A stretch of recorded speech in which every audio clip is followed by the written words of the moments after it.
یفقهوا قولی رب زدنی علما۔ بسم اللہ الرحمن الرحیم، اعوذ باللہ من الشیطان الرجیم۔ چلیں جی، آج ہم نے آیا نمبر 30 سے سٹارٹ کرنی ہے۔ لاسٹ ٹائم ہم نے پڑھا تھا کہ اللہ تعالیٰ فرما رہے ہیں کہ لوگ جہنم میں جائیں گے اور پھر کس طرح ریگریٹ کریں گے۔ تو آیا نمبر 30 کو میں ٹرانسلیشن ریڈ کر دیتی ہوں۔ اور پیغمبر کہیں گے کہ پیغمبر سے مراد حضور صلی اللہ علیہ وسلم ہے۔ پیغمبر کہیں گے یعنی حضور صلی اللہ علیہ وسلم کہیں گے کہ اے پروردگار، میری قوم نے اس قرآن کو چھوڑ رکھا ہے۔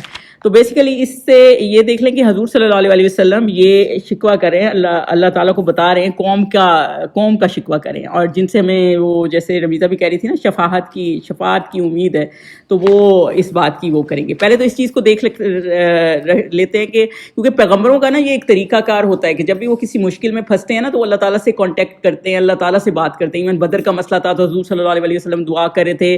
حضرت آدم جب نیچے اترے تو انہوں نے ربنا ظلمنا انفسنا اپنے لیے وہ کی۔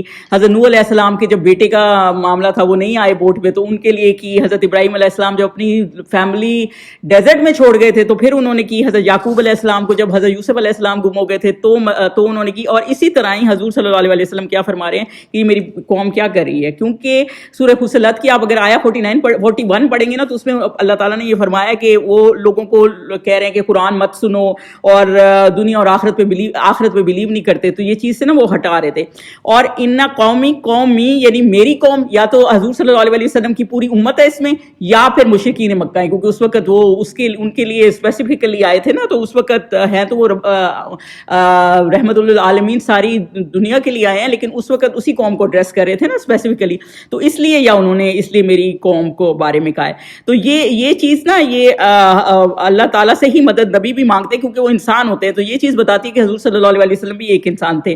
تو انہوں نے قرآن کو چھوڑ رکھا ہے، یعنی کہ جو اللہ تعالیٰ حضور صلی اللہ علیہ وسلم کو انہوں نے میسج اللہ تعالیٰ نے دیا تھا نا وہ اس کے اوپر نہیں آ رہے تھے۔ تو کچھ ایک اسکالر بتا رہے تھے کہ ایک بندے نے آ کے کہا کہ حضور صلی اللہ علیہ وسلم نے جیسے حضرت نوح علیہ السلام کا تھا کہ انہوں نے جا کے کہا کہ میری قوم کو ڈسٹرائے کر دے گی، بالکل سنتے نہیں ہیں، تو وہ انہوں نے کہا کہ تو یہ پروفٹ نے جیسے بد دعا کر دی ہے، تو وہ اسکالر نے ان کو جواب دی 950 ایئرز انہوں نے وہ کی تبلیغ۔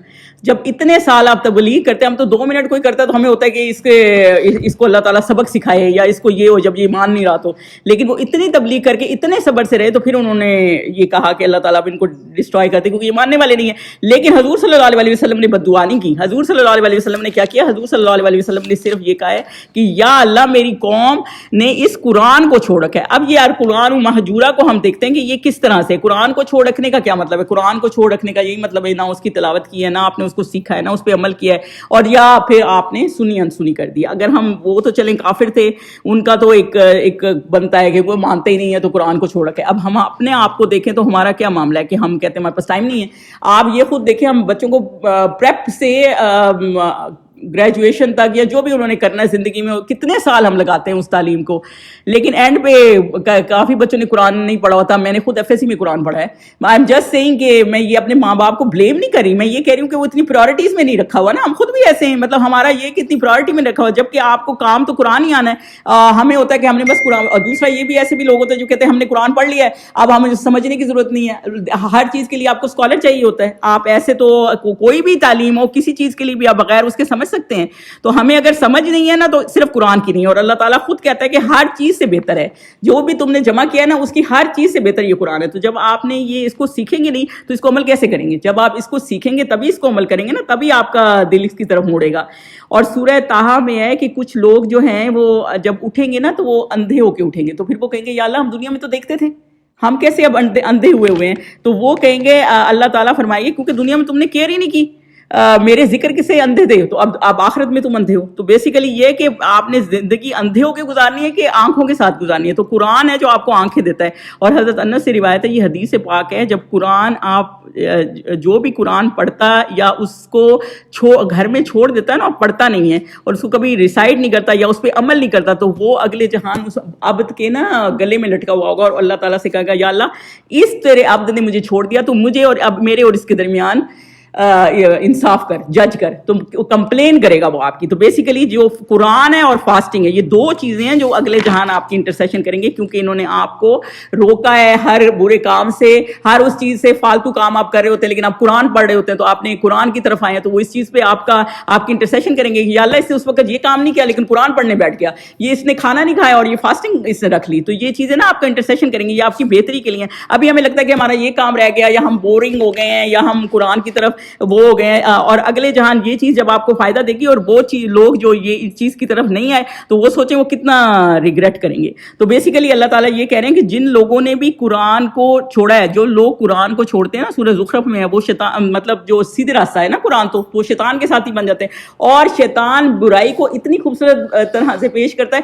آپ یہ سوچیں کہ فرعون اپنے آپ کو ٹھیک سمجھتا تھا, وہ موسیٰ کو گمراہ کہتا تھا کہ تم گمراہ ہو, میں صحیح ہوں, لوگوں کو کہتا تھا کہ میں صحیح اس پہ ہوں. تو بیسیکلی آج ہم روح کی غذا, آپ کس سے پوچھیں تو کیا ہے, وہ کہیں گے موسیقی. قرآن کو نہیں کہیں گے. کبھی آپ نے دیکھا, میں کسی عورت سے بات کری تھی, وہ کہہ رہی تھی میں نے اپنی بیٹی میری اتنی ڈپریشن میں تھی, میں نے اس کو میوزک میں ڈال دیا کہ سکون آ جائے گا. آپ بتائیں آپ کو قرآن پڑھنے سے آئے گا کہ میں اس طرف اس وقت یہ نہیں ڈسکس کر رہی کہ حرام کیا ہے حلال کیا ہے, بھائی یہ کہہ رہی ہوں کہ ہم نے اللہ کی قرآن کی امپورٹنس وہ رکھی نہیں جو اللہ کی کتاب کی بیسیکلی امپورٹنس ہے, کہ یہی آپ کو سکون دیتا ہے, یہی آپ کو اس سے بچاتا ہے. اور اس کتاب کے ذریعے ہی حدیث پاک ہے, بعض کو عروج اور بعض کو ذلت ملتی ہے. یعنی جس نے قرآن پڑھا اور گھر میں بند کر کے رکھ دیا, اور قیامت کے دن وہ اس کے گلے میں تو لٹکے گئی, لیکن جو عزت اور ذلت ہو سکتا ہے, آپ کوئی لوگ دنیا میں ہی خوار ہو جائے کیونکہ قرآن کی امپورٹنس کی ویلیو نہیں کرتے یا اللہ کے احکامات کو مانتے نہیں ہیں. حضرت عمر کے دور حکومت میں کیا تھا, جو حافظ قرآن تھے, جو قرآن کا علم رکھتے تھے, وہ حکومت چلاتے تھے. آج آپ حافظ قرآن ہو, جو قرآن کا علم رکھتے, کوئی ان کو بیٹی کا رشتہ دینے کو تیار نہیں ہے, وہ آپ کے لیے وہ ایجوکیٹڈ نہیں ہے انف, وہ انف نہیں ہے. تو بیسیکلی یہ ہے, میں یہ نہیں کہہ رہی کہ دنیا کی ایجوکیشن بھی بہت ضروری ہے, ہاں دنیا کی ایجوکیشن بھی ضروری ہے, لیکن دین بہت ضروری ہے.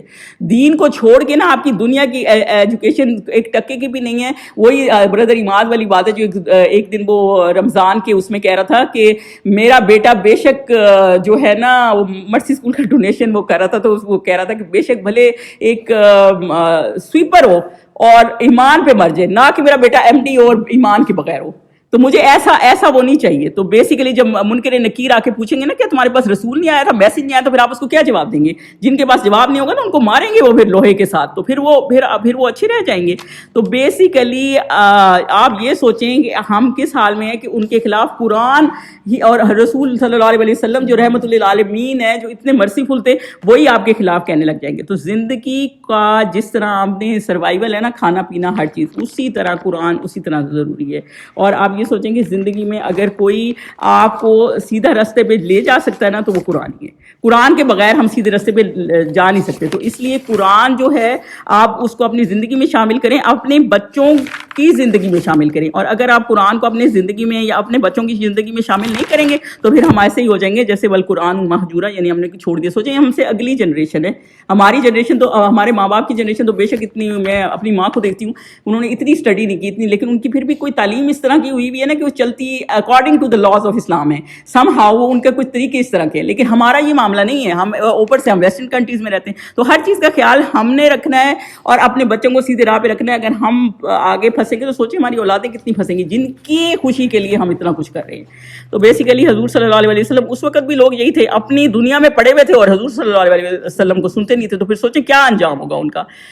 اور آیت نمبر 31 پہ چلتے ہیں. اور اسی طرح ہم نے گناہگاروں میں سے ہر پیغمبر کو کا دشمن بنا دیا, اور تمہارے پروردگار ہدایت دینے اور مددگار کرنے کو کافی ہے. تو اس میں اللہ سبحانہ و تعالیٰ کیا فرما رہے ہیں آپ کو پتہ ہے, جب بدر میں ابو جہل کی ڈیتھ ہوئی تھی تو حضور صلی اللہ علیہ وسلم نے کیا فرمایا تھا کہ میری امت کا فرعون آج مر گیا ہے.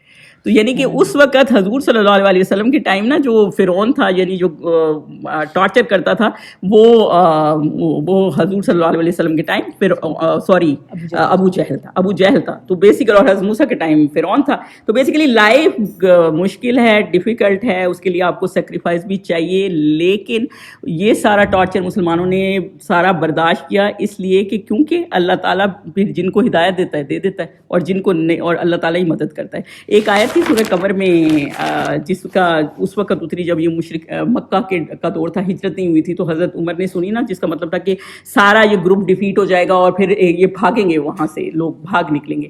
تو حضرت عمر نے سوچا کہ ہمیں تو ظاہر سی بات ہے، آپ کو اس وقت جو آگے آیا نا قرآن اکٹھا کیوں نہیں اترا، تو اس میں اللہ تعالیٰ نے، میں ویسے اس کو وہ کر رہی ہوں، وہ اس کا ایک یہ تھا کہ حضرت عمر نے کہا کہ یہ مطلب کیسے ہوگا، ابھی تو ہم اتنے یہ ہمیں ٹارچر کریں کیسے، مطلب ان کی سوچ میں ہی نہیں تھا کہ آگے اتنا فتح مکہ ہو جائے گا، اتنا زیادہ وہ پھنسے ہوئے تھے نا ان لیڈرز کے ٹارچر میں. تو پھر جب فتح مکہ ہوا نا، تو پھر حضور صلی اللہ علیہ وسلم، کچھ اسکالرز کا کہنا ہے کہ انہوں نے گراؤنڈ میں یہ آیت بھی ریسائٹ کی، یہی والی آیت. تو پھر اللہ تعالیٰ، تو حضرت عمر کو سمجھ آئی کہ یہ آیت اس کی تفسیر ہے کہ اس طرح کافر بھاگے جس طرح بدر میں، اور جس طرح انہوں نے یہ کیا. تو بیسیکلی اس میں اللہ تعالیٰ نے ہر اس کے لیے ایک ٹربل تو ہر کسی کے آتی ہے، دشمن کر لیں یا ٹربل کر لیں، وہ آپ کا دشمن ہی ہوتا ہے جو آپ کو نیگیٹیوٹی کی طرف لے جاتا ہے، یا آپ کے خیالات ہوتے ہیں وہ آپ کے دشمنی ہی کر رہے ہوتے ہیں، آپ کو جو غلط چیز کے لیے دے رہے ہوتے ہیں اور آپ نے سیدھے راستے میں جانا ہوتا ہے. تو پھر اللہ سے ہدایت مانگی، کیونکہ جب اللہ سے ہدایت مانگی جاتی ہے نا، تو یہ وہ چیز ہے وہ آپ کو ضرور ملتی ہے، اور اللہ ہی مدد کرنے والا کافی ہے. اور ہمارے لیے اگر آپ مسلمانوں کی ہسٹری پڑھیں گے نا، تو وہ اللہ تعالیٰ ہی ہے جو آپ کو مشکل میں، ہر اس ایسی چیز میں اللہ تعالیٰ ہی ہے جس نے آپ کو سیدھے راستے پہ لے آیا. اور جس نے، اور صحابہ کا بھی یہی معاملہ ہے، آپ ان کی بھی ہسٹری پڑھیں گے تو کتنی تکلیفوں سے گزرے، لیکن اللہ تعالیٰ ہی ہے جنہوں نے ان کو سیدھے راستے پہ رکھا. حضرت عمر تھے، جیسے حضرت عمر مسلمان بھی نہیں تھے، پھر جب مسلمان ہوئے تو کیسے سیدھے راستے پہ تھے، اور اللہ تعالیٰ نے ان کو ہدایت دی، اور پھر اللہ تعالیٰ ہی ہر ہرڈل سے مسلمانوں کو بچایا اور ان کو ہر مشکل کام سے بچایا. تو بیسیکلی مشکلیں آتی رہتی ہیں، آپ اس کو پیغمبروں کے لیے ہر دشمن کر دیں یا اپنے لیے یہ کر دیں کہ نیگیٹیوٹی کو اس طرح لے لیں کہ آپ کے ساتھ دشمنی کر رہی ہے، کہ آپ کو غلط کام کے لیے لے جا رہی ہے، لیکن اللہ تعالیٰ ہی ہے جو پھر ہدایت پہ رکھتا ہے. اس لیے اس چیز کو اس طرح نہ رکھیں کہ قرآن کو آپ کھولیں گے نا تو ہر چیز کا آپ کو آنسر مل جائے گا کہ آپ کی مشکلیں کیسے حل ہوتی ہیں اور کیسے اللہ تعالیٰ آپ کی مدد کرتا ہے. آیت نمبر 32 پہ چلتے ہیں. اور کافر کہتے ہیں کہ اس پر قرآن ایک ہی دفعہ کیوں نہیں اتارا، کیونکہ وہ تورات اور جو انجیل تھی وہ پوری کٹھی آئی تھی نا، اور وہ ریٹن فارم میں تھی، اور یہ اورل بھی تھی. یہ بھی اس بات کو بھی دھیان میں رکھیں، یہ کوئی ریٹن فارم میں نہیں جیسے جبرائیل لائے تھے، یہ اورل لائے تھے. تو ایک ہی دفعہ کیوں نہیں اتارا؟ اس طرح آہستہ آہستہ اس لیے اتارا گیا کہ اللہ تعالیٰ پھر اس چیز کا جواب دے رہے ہیں، اس لیے کہ اس سے تمہارے دل کو قائم رکھیں، تاکہ ایک تو دل مضبوط ہو. ایک تو یہ بہت آپ کو پتہ ہے وہی کتنی ہیوی تھی، ایون جہاں حضور صلی اللہ علیہ وسلم نے نی کے اوپر اگر اپنا نی رکھا ہوتا تو نیچے والا نی اتنا وزن فیل کرتا تھا جیسے کرش ہو جائے گا. ایون وہ کیمل کے اوپر بیٹھے ہوتے تو جانور ہی بیٹھ جاتے تھے، اور اگر ونٹر ہوتی تھی نا تو حضور صلی اللہ علیہ وسلم سویٹ کرنے لگ جاتے تھے، مطلب اتنا ہیوی. ایک ایسے آدمی نے، آپ یہ سوچیں، اتنی مشکلیں کر کے بھی قرآن پھیلایا ہے، اور ہم نے قرآن کو مہجورہ کیا ہوا ہے، ہم نے قرآن چھوڑ دیا ہے، وہی چیز جس کے لیے حضور صلی اللہ علیہ وسلم نے اتنی ایفرٹ کی. اس طرح آہستہ آہستہ اس لیے اتارا گیا کہ اس سے تمہارے دل کو قائم رکھے، یعنی فرم رکھے، اور اسی واسطے ہم اس کو ٹھہر ٹھہر کر پڑھتے رہے ہیں. پہلی بات تو یہ حضور صلی اللہ علیہ وسلم پہ ان کو یہ کویسچن تھا کہ کیوں نہیں اللہ تعالیٰ نے ایک ہی دفعہ اتارا. تو اللہ تعالیٰ نے اس کو ایک ہی دفعہ اس لیے نہیں اتارا. دیکھیں قرآن جب اترا ہے تو پہلے اس میں دو نیشنز ہیں، یہ یاد رکھیں. اس وقت جو مشرکین تھے اور یہود تھے، اور یہود کو بھی یہی آبجیکشن تھی کہ قرآن ان کی، کیونکہ بکس کٹھی آئی تھی اور ریٹن فارم میں تھی. تو اس کے نا کچھ پوائنٹس ہیں کیوں نہیں اتارا. ایک تو یہ بات ہے کہ جیسے اکٹھا اتر آتا تو اتنے لاس تھے، جیسے حضرت بی بی عائشہ کی آپ کو وہ حدیث یاد ہوگی کہ وائن والی، کہ وہ ایک دم ہی الکوہل بند ہو جاتا تو وہ اتنا بہت مشکل تھا مسلمانوں کے لیے وہ کرنا. اس وقت مسلمانوں کو اپنا ایمان سنبھالنا مشکل تھا، وہ نمازیں پڑھنے 5 وقت کھڑے ہو جاتے، کتنی ٹارچر میں آ جاتے. تو وہ والی مسئلہ ہے نا کہ ایک دفعہ نہیں ہوتا. دوسری بات یہ کہ جب ڈیفیکلٹی آتی ہے پھر اللہ تعالیٰ آپ کو گائیڈ بھی کرتا ہے، تو آہستہ آہستہ کر دیا. اوپر سے جب آپ سورہ مجادلہ میں پڑھی تھی تو اس میں جب وہ طلاق کا ایشو تھا تو اسی وقت ہی آیا، جب اسی وقت ہی اس کی آیتیں آتی ہیں تو سوچے کتنی خوشی ہوتی ہے. اسی وقت ہی آپ کو پتہ لگ گیا کہ اللہ تعالیٰ نے یہ کر دیا، ورنہ آپ کھولتے ہیں پھر دیکھتے ہیں، پھر ایک لمبا پروسیس ہے. اور تیسری بات یہ کہ جب حضور صلی اللہ علیہ وسلم اتنے زیادہ، وہ بہت زیادہ، آپ سوچیں فرعون، اور اب ہمیں ابھی لگ رہا ہوتا ہے کہ کسی نے ہمیں کہہ دیا ہے تم نے حجاب پہنا ہوا ہے، اٹس سو ہارڈ، اور یہ ہمیں لگ رہا ہوتا ہے کہ ہمیں اتنی باتیں سننی پڑی اس چیز کے لیے تو اس کو اتاری پھینکے. اور لوگ اس وقت جان کے مشکل پڑی ہوئی تھی، حضور صلی اللہ علیہ وسلم سمیت ہر صحابی پہ اتنا ٹارچر ہو رہا تھا. لیکن آپ یہ سوچیں کہ جب اس وقت آپ اتنا ٹارچر ہو اور پھر حضرت جبرائیل آئیں اور آپ کو وحی دیں، اور آپ کو کئی چیزیں تو حدیث قدسی ہیں نا، قرآن میں ہے ہی نہیں، تو وہ آپ کو اس چیز کا دل آپ کا مضبوط کرو، کتنا آپ کا دل مضبوط ہو جائے گا. تو یہ اللہ تعالیٰ نے کہا تاکہ آپ کا دل مضبوط ہو جائے. چوتھی بات یہ کہ آپ یہ یاد رکھیں کہ حضور صلی اللہ علیہ وسلم امی تھے، تو وہ ایک دم پوری کتاب ان کو سنا دیتے اور وہ ان کے دل میں بیٹھ جاتی. کیسے اتنا ہیوی قرآن ہے تو کیسے وہ یاد رکھتے؟ تھوڑا تھوڑا کر کے آیا نا تاکہ وہ اس پہ ہوتا.